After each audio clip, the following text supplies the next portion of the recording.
Hello, I'm Amanda Paulson-Dix, host of Issues and Ideas by Book Hub. Today, we'll be talking to Dr. Thomas Lister about his award-winning title, Man's Greatest Fear. This segment, we'll be talking about feminism.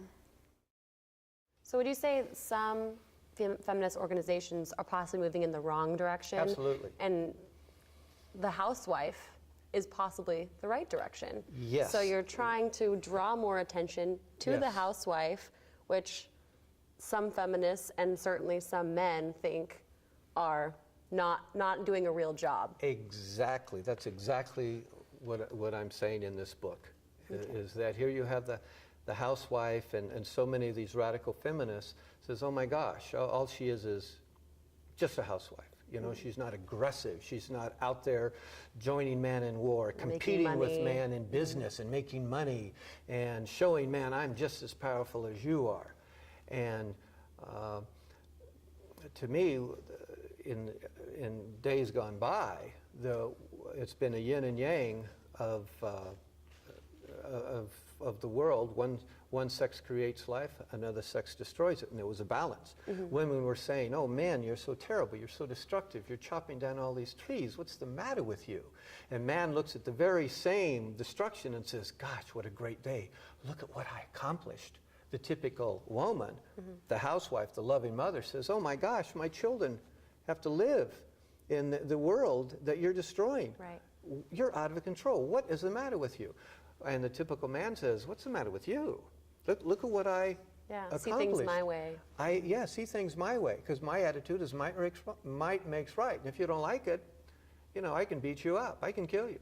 And frequently all in the name of God, if you look at some religions and some cultures. So the two forces are way out of balance, and the feminists now, it's absolutely, I've had an incredible mother who traveled around the world, had tea with Eleanor Roosevelt, 3 sisters, very intelligent, well-educated, all college graduates. So for me to call a woman stupid is, I never thought I would do that. And so finally with this book, it's different from my 1995 first edition, because I realize now there are different types of women, and some women really do suffer from, I never understood what he meant when he said penis envy.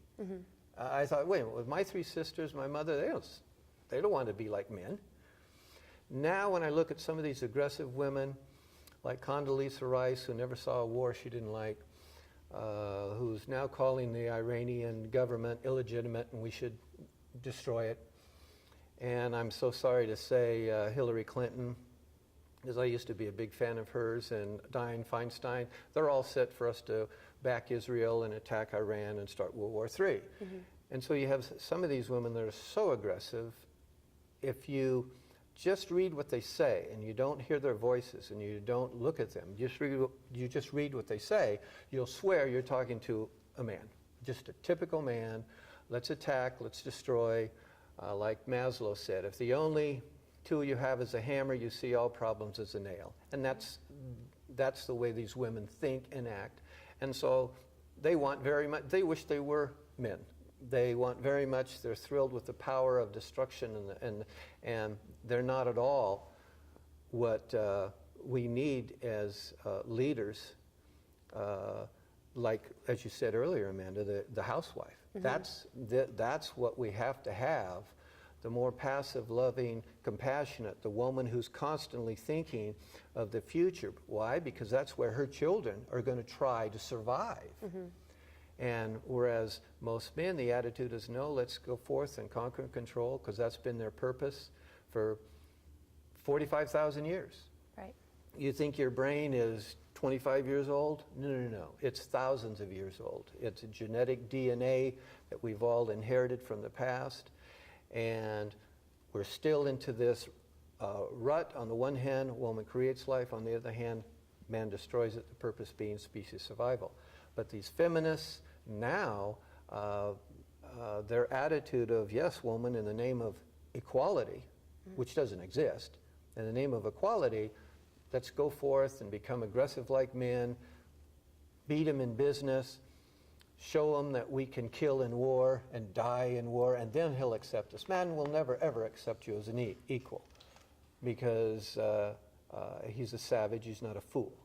Right. There is no equality. He knows that. Instinctively, he fears you. He fears your power to manipulate him and control him.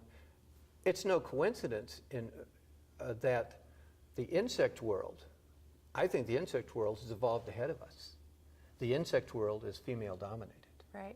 If you look at the ants, the termites, the bees, they're all female dominated. It's the only place where communism works, where everyone's comrade. It's the only place, okay? You got the queen bee, the queen termite, queen ant, of all these different species, all right?